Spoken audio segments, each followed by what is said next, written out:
화엄경이라는 아주 좋은 경전에 등장하는 영혼의 등급을 결정하는 4대 요인에 대해서 말씀드리겠습니다. 4가지 이제 요인을 말하는 거죠. 첫 번째 요인은 마음이 얼마나 깨끗이 닦였느냐. 두 번째는 공덕을 얼마나 얻었는가. 세 번째는 지혜를 얼마나 얻었는가. 네 번째는 포용력, 자비심이 얼마나 등장했는가. 이런 정도를 가지고 하는데요. 하나씩 좀 말씀드리도록 하겠습니다. 첫 번째, 마음이 얼마나 깨끗이 씻어졌느냐. 그래서 이 마음을 씻어내는 것에 대한 그 업장소멸이라고도 볼 수 있는 이것에 대해서 정말 관심이 많고 이 수행자들은 그런 거죠. 마음을 어떻게 씻어낼 수 있겠습니까? 그것은 욕심을 버리는 거죠. 재물에 대한 욕심, 참 좋은 집에, 대골 같은 집에 살고 좋은 차를 타고 좋은 이쁜 아내를 대동하고 비서를 데리고 뭐 이렇게 사는 걸 굉장히 부러워하잖아요, 사람들은. 그 다음에 집착을 버리고 저 사람은 저 자식은 내 거다라고 생각하는 아내가 내 겁니까? 내 자식이 내 건가요? 이거 개념을 완전히 버려야 됩니다. 그래야 더 사랑하는 거예요. 사실은 냉정하게 보고 진짜 진심으로 인간적으로 사랑해야죠. 자식이 내 소유물이라고 생각하는 건 크게 잘못된 것이라는 것입니다. 그것도 집착을 버리는 것입니다. 또 나를 해치는 원수를 사랑할 수 있는 거, 오히려 원수에 대한 개념을 바로 잡아야 된다는 것입니다. 한번 깨달은 스승이 옆에 부처님께서, 석가모니 부처님께서 살아서 우리 옆에 있다고 하시면 부처님께서는 절대로 우리를 때리거나 괴롭히거나 욕을 하거나 이래가지고 우리를 교육시킬 수 없어요. 그것도 교육이니까. 그런 역할을 못해요. 그분은 워낙 자비로우신 분이기 때문에. 근데 오직 나쁜 성향을 갖고 있는 사람만이 우리한테 왼수지게 만들어서 그런 교육을 시킨다는 것입니다. 그러니까 알고 보면 원수 같은 사람도 다 스승인 것입니다. 제 말이 아니고 경전에서 본 얘기입니다. 선지식께서 하신 말씀을 제가 전해드리는 거예요. 그렇게 생각하라는 것입니다. 깨달은 큰 스승도 가르쳐줄 수 없는 것을 가르쳐주는 고마운 사람이라고 생각하라는 것입니다. 또 마음을 쉬어서 영혼의 세계로 들어가는 것, 불성의 세계, 자성불의 세계로 들어가는 것, 불국토의 세계, 극락세계로 들어가는 것, 세상이 나에게 베풀어 준 것에 대해서 아주 깊이 감사하고 그렇게 생각하는 것으로 마음이 씻긴다는 것입니다. 다시 한번 말씀드리겠습니다. 마음을 어떻게 씻을 수 있는가? 재물에 대한 욕심을 버리고 집착을 버리고 나를 해친 원수까지도 사랑하라는 것이고 마음을 쉬어서 영혼의 세계로 들어가는 거죠. 세상이 나에게 베풀어 준 것 정말 너무 많죠. 그렇지 않습니까? 따지고 보면 그런 것에 대해서 하나하나 많이, 되도록 많이 깊이 감사하게 생각하는 것, 이런 생각을 하면 마음이 씻어진다는 것입니다. 참 쉽죠. 따지고 보면 그렇게 어려운 건 아닌데요. 그래서 이걸 한마디로 쉽게 하려면 무조건 감사하는 거예요, 다. 매사에 대해서 감사하면 그런 게 많이 없어질 수 있잖아요. 그렇지 않습니까? 아주 감사하는 걸로 다 덮어버리면 그게 다 이루어져요. 감사한 마음을 가지면 내가 가진 거 조금만 가졌어도 거기에 대해서 만족하거든요. 이 사람은 감사하니까. 그래서 많은 사람은 비교하려고 하지 않고 내가 가진 것에 대해서만 감사하는 거예요.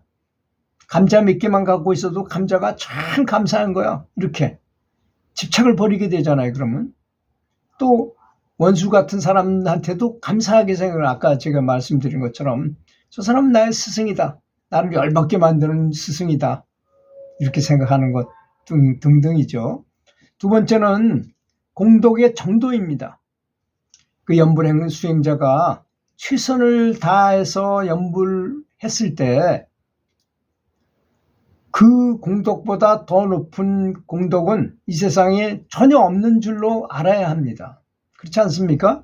그래서 연불하는 시간을 가장 중시하는 것이, 그래서 가만히 앉아서 연불하는 게 아니라 걸어서 할 수도 있다는 것도 생각해 보면 나의 모든 일거수일투족을 다 연불하는 것에 헌신 공양으로 하라는 것이, 그런 걸 말하는 거잖아요. 여기서 말하는 공덕 정도는. 부디 그것만이 세상의 최상의 공덕이라는 신념을 곧고 굳게 가질 수 있도록 기도를 하는 것입니다. 그런 마음이 들게끔 부처님한테 그런 마음을 갖도록 좀 해주십시오 하고도 기도해야 된다는 것입니다.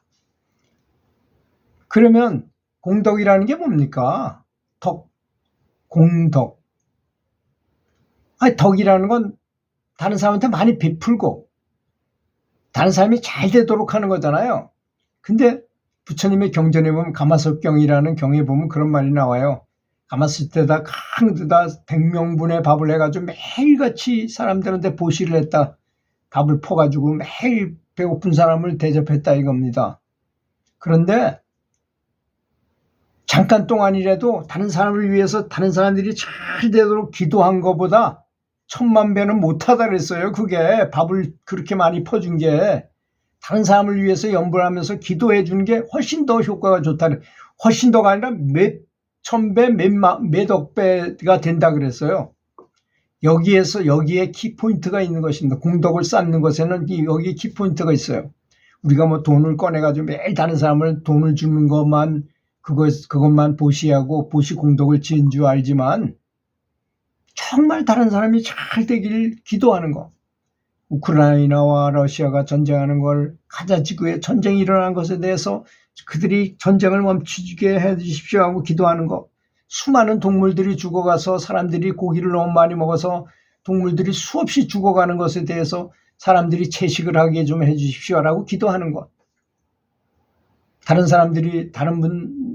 사람들이 염불의 좋은 점을 아시고 염불을 많이 할 수 있도록 해 주시기 바라겠습니다 하고 기도하는 것. 다른 대중들이 잘 되게 하는 것. 이게 공덕을 쌓는 것이고 그런 사람이 공덕이 많은 사람입니다. 또 염불을 하십시오. 염불이 이래서 좋으니까 염불을 하시면 확실히 극락왕생할 수 있습니다라고 많이 가르치는 것. 이런 공덕이 엄청나게 큰 거죠.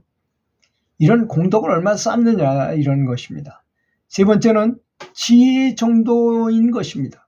내가 세상을 교화시키고 돕기를 원한다면 자기를 수행해가지고 지혜를 얻는 것이 유일한 길이라는 걸 알아야 됩니다. 돈이 많다 해서 아무리 자기가 자기 돈으로 아무리 도와준다 하더라도 세상에 있는 모든 사람을 다 도울 수 없어요.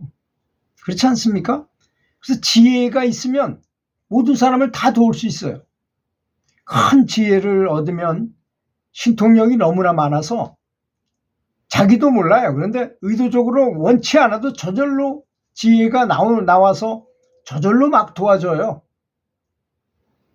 내가 도우려고 마음을 안 먹었는데도 저절로 도움이 일어나요. 주변에서. 그래서 부처님 계실 때 부처님한테 기도하는 사람, 부처님은 모르고 있는데도 불구하고 부처님은 딴 일을 하고 계신데도 불구하고 부처님 화신불은 이 사람, 저 멀리 있는 사람이 기도를 하니까 부처님에 대해서 염불을 하니까 부처님의 화신이 가서 그 사람을 돕습니다. 정말로. 직접 돕는 것처럼 도와요. 어떤 사람은 낭떠러지에 떨어진 사람을 받아가지고 다른 데다 내려놓기도 하고 이런 가피를 내린다는 것입니다. 그래서 지혜를 얻는 것이 가장 중요한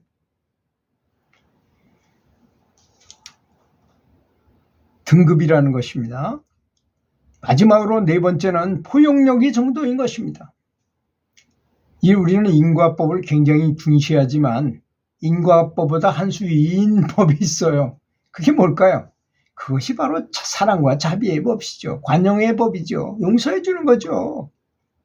이거는 이 부처님에게서 직접 나오는 힘입니다. 이거 대단한 법이죠. 아무리 인과관계가 많다 하더라도 누가 나를 3번 죽였어. 전생에서부터. 그래서 이번에 또 만났는데 내가 그 사람한테 원수 갚을 이번엔 타임인데 그 사람 보고 불쌍해가지고 내가 기도하다가 그런 사실을 다 알았지만 모른 척하고 그 사람을 오히려 도와줘. 그와 친구가 됐어. 그럼 완벽하게 끊어지는 겁니다. 그 인과의 고리는 한 방에 끊어지는 거예요. 포용했으니까 내가 용서하고. 이게 바로 사랑과 자비의 인과의 법보다 한 수 위인 법인 것입니다. 이게 가장 높은 법이라는 것을 반드시 알아야 될 것이라고 생각합니다. 이런 것이 바로 예수님이 우리 인간들한테 보여주신 사랑의 법칙이고, 부처님이 육신이 있으면서 항상 몸을 던져서 다른 사람을 이렇게 깨닫게 하고 도와주려고 노력하시고 보여준 것이고, 소크라테스도 사랑에 대해서 많은 말씀을 하셨죠. 그런데 사람들은 오히려 그런 사람을, 예수님도 돌아가시고 소크라테스도 억울하게 죄가 없는데도 돌아가셨어요, 두 분이. 물론 부처님은 45년 동안이나 이렇게 법을 펴셨기 때문에 참 불교가 굉장히 방대한 경전을 남기게 되고 굉장히 대단한 종교가 된 것입니다. 모든 깨달았던 스승님들은 역사적으로 사람들에게 구원과 이런 도움을 주려고 오신 것이었다는 것입니다. 그래서 마음이 얼마나 닦였는가, 업장을 얼마나 소멸했는가, 공덕을 얼마나 얻었는가, 지혜를 얼마나 얻었는가, 그 다음에 내가 얼마나 포용력이 있고 자비심을 갖고 있는가, 이 네 가지가 수행 등급을 정하는, 그래서 그 사람을 평가할 때 그런 것으로 이렇게 보면 저 사람이 어느 정도 경지겠구나 하는 걸 금방 알 수 있게 된다는 것입니다. 들어주셔서 감사합니다.